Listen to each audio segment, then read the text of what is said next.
দুর্গাপুর বার্তা। মিনিবাসের ধাক্কায় মৃত্যু হল এক স্কুটি চালকের। মঙ্গলবার বিকেলে আসানসোলের রানীগঞ্জের ৬-০ নম্বর জাতীয় সড়কের তার বাংলা মোড় এলাকায় এই ঘটনাটি ঘটেছে।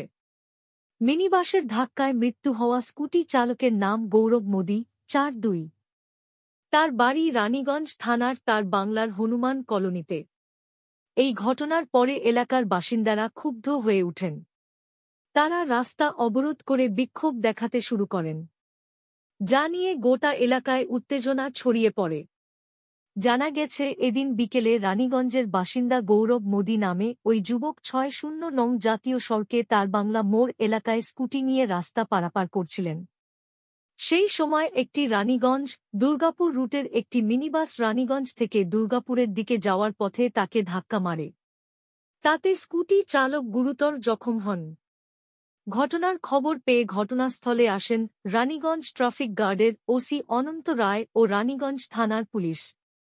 দ্রুত ওই স্কুটি চালককে উদ্ধার করে আসানসোল জেলা হাসপাতালে নিয়ে আসা হলে চিকিৎসক পরীক্ষা করে মৃত বলে ঘোষণা করেন। ঘটনার পরে ঘাতক বাসটিকে পুলিশ বাজেয়াপ্ত করলেও বাস চালক পালিয়ে যায়।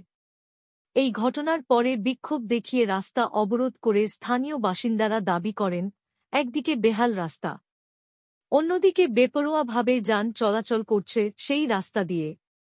এর ফলে বারবার দুর্ঘটনা ঘটছে রানীগঞ্জের এই এলাকায়। তারা এর পাশাপাশি ট্রাফিক গার্ড পুলিশের ভূমিকা নিয়েও প্রশ্ন তোলেন। শেষ পর্যন্ত পুলিশের ব্যবস্থা নেওয়ার আশ্বাসে বিক্ষোভ উঠে ও গোটা এলাকার পরিস্থিতি স্বাভাবিক হয়।